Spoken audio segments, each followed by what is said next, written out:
आपण खऱ्या अर्थाने तुम्हाला सांगत असतो त्याचे 10वीचं वर्ष आपल्यासाठी किती महत्त्वाचं आहे, कारण आयुष्याची पहिली पायरी आपण चढतो.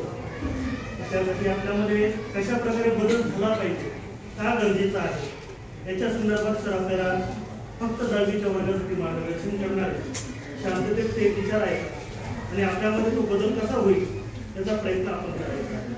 धन्यवाद.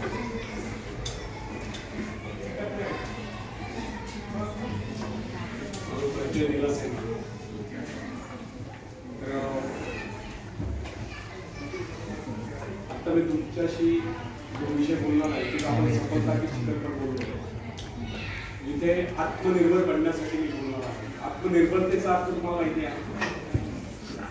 आत्मनिर्भर बनणे म्हणजे काय? लॉकडाऊन पिरियड मध्ये आपल्या भारताचे पंतप्रधान आत्मनिर्भर भारत या विषयावर बोलले होते. आठवतंय तुम्हाला? कदाचित नसला आला तर भारत आत्मनिर्भर करतो केव्हा पण भारताला भारतामध्ये 65% हे युवक आहेत. युवक म्हणजे बिलो 35, 18 to 35 या एज ग्रुपमध्ये. आणि तुम्ही पण युवक बनणार आहेतच. आता 15च्या वर 14च्या वर म्हणजे युवकच झाला. तर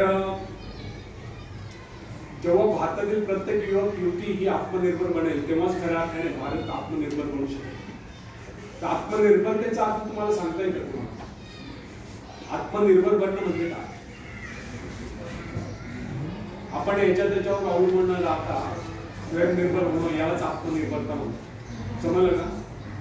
त्या विषयावर आता तुम्हाला आत्मनिर्भरता हा विषय तुम्हाला समजला नाही, माझं व्याख्यान समजेल की नाही मला शंका वाटते. चालेल ना? समजेल व्यवस्थित? तो फ्रेंड्स, आत्मनिर्भर बनने की क्षमता वास्तव में हर व्यक्ति में होती है, परंतु बहुत कम लोग ऐसे होते हैं जिन्हें अपने ऊपर विश्वास है. दूसरों का सहारा ढूंढना तो उनकी आदत सी बन जाती है. यह बात हमें कभी नहीं भूलनी चाहिए कि दूसरों के सहारे चलना तो बड़ा आसान है, किंतु इससे हमारी रही सही शक्ति क्षीण हो जाती है. मस्तिष्क और योग्यता, इनका जितना उपयोग किया जाएगा ये उतने बढ़ेंगे, इनका उतना ही विकास होगा.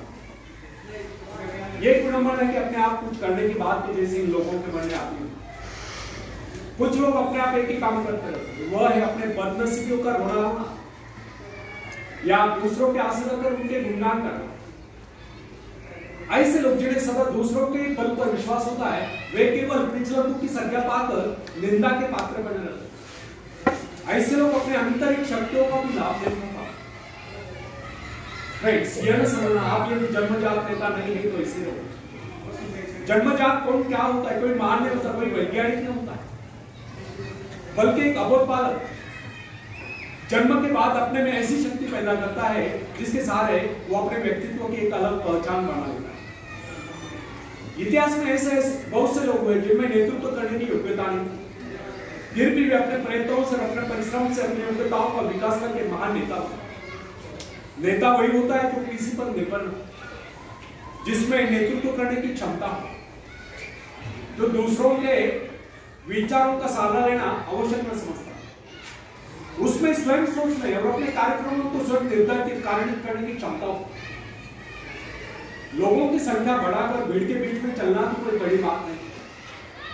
बड़ी बात तो यह है कि लोगों के दिलों में अपना स्थान बना जाए, चाहे लोगों की संख्या कितनी कम क्यों हो. ऐसे लोग वही होते जो आत्म विकास करके शक्तिशाली होते हैं. ऐसे ही लोग अपने भाग्य को बदल देते हैं, अपने साथ साथ दूसरों का भी भाग्य बदल देते हैं. फ्रेंड्स, आज की युग की विडंबना यह है हर कोई किसी न किसी का सहारा ढूंढते नजर आता है. किसी को अपने धन का सहारा लेना पड़ता है, किसी को अपने मित्र का, उसको अपने वंश पर ही खुले नहीं समझते.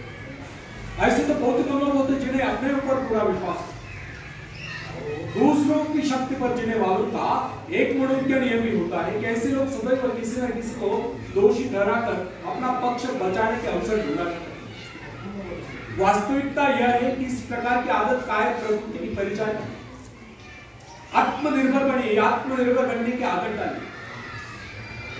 आदत का आरंभ उस समय होता है जब एक बच्चे को उसका पिता कोई विशेष कार्य करने को कहता है तब वो संतुष्ट नहीं होता, लेकिन जब वो अपने ढंग से उसी कार्य को करता है, उसे पूरा करने के लिए संघर्ष कर विजय प्राप्त करता है, तो उसके चेहरे पर खुशियों की लहरें थिरकते नजर आती है। इस प्रकार की विजय की भावना उस बालक को शक्तिशाली बनने का एहसास दिलाती है। फ्रेंड्स, स्कूल की शिक्षा या कॉलेज की शिक्षा केवल व्यक्ति की व्यवहार कुशलता और योग्यताओं की वृद्धि नहीं करती, यह तो व्यक्ति के हाथ में औजार थमा देती है। इस औजार का सही इस्तेमाल करना आदमी को स्वयं ही सीखना पड़ता है। हेनरी वार्ड बीचर अपने समय के एक महान विचार अपने बारे में कथा सुनाया करता था। जब मैं बच्चा था तब मुझे किसी तरह से आत्मविश्वास की शिक्षा दी, मुझे ब्लैक बोर्ड के पास बैठे जाता, मुझ में शंका और संदेह होना था। मेरे टीचर मुझे बार बार कहते इस पाठ को अवश्य पढ़ेगा। उनके स्वर में काफी क्रोध हुआ करता था। उनका यही कहना था कि हमें केवल प्रश्नों के उत्तर चाहिए। यद्यपि उन शिक्षकों का यह व्यवहार कठोर ही प्रतीत होता था, किंतु इतने सारे बच्चों को सीधी राह पर लाने के लिए उनका यह व्यवहार उचित है। और इस व्यवहार का ही नतीजा था कि 1 मास से भी कम समय में विधि न बन मैं उन सभी सवालों के जवाब निकालने लगा जो मुझे सबसे कठिन लगता था। एक दिन मुझे ब्लैक बोर्ड पर एक सवाल हल करने को कहा। जैसे मैंने सवाल कॉल किया, टीचर बड़े कठोर अंदाज में बोले, बिल्कुल। अब मेरे पश्चात उन्होंने किसी दूसरे छात्र को बुलाकर उसी सवाल कॉल करने को कहा।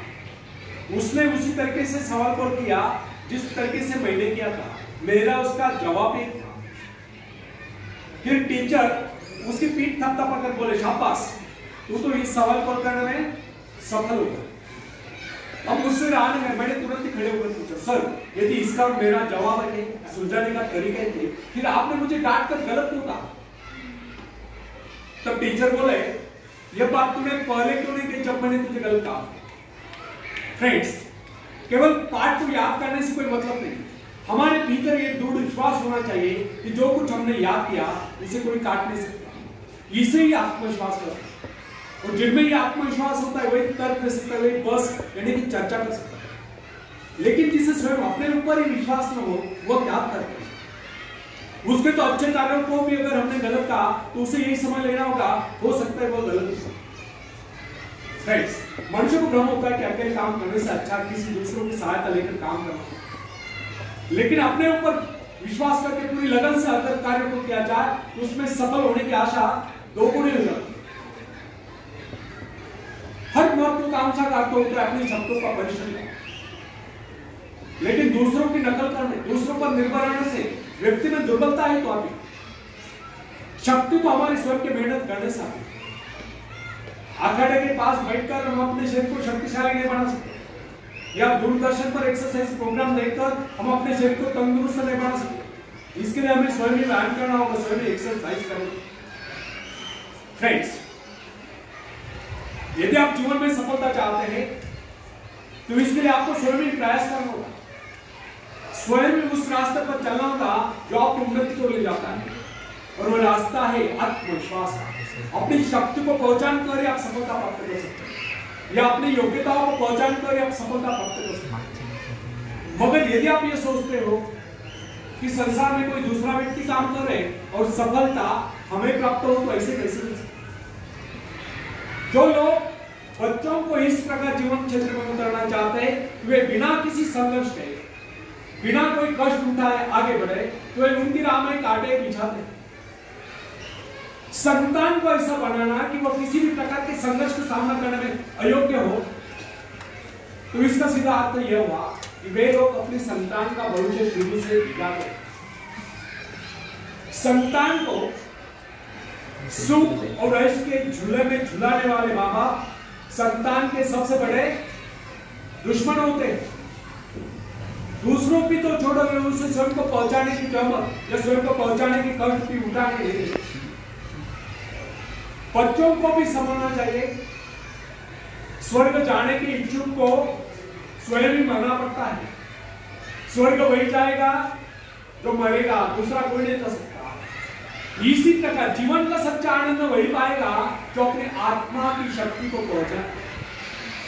फ्रेंड्स, यदि आप किसी कार्य में कामयाबी चाहते हो तो उसके पीछे अपनी पूरी शक्ति लगा देना। नवयुवकों का या नवयुवकों का स्वभाव होता है सड़ना, सीखना, अनुसरण करना।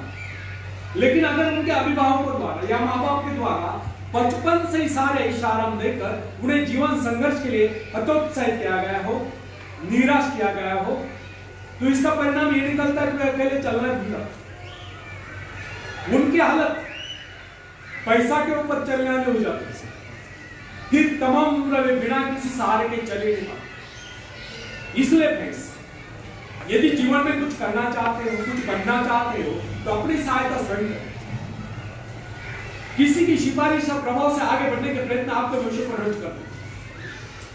स्वयं को इस योग्य बनाओ कि आपको किसी दूसरों से सहायता की आवश्यकता है ना। अपने भीतर अथाह साहस और विश्वास जगाइए। आनंद तो उसी उन्नति में आता है जो स्वयं के द्वारा प्राप्त हो।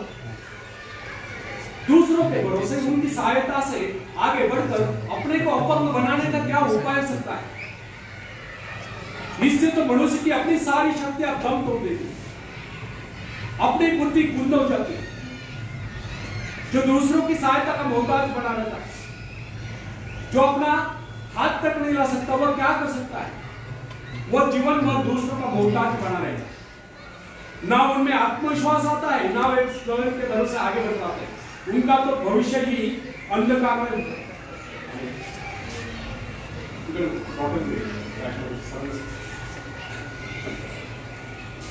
तो एक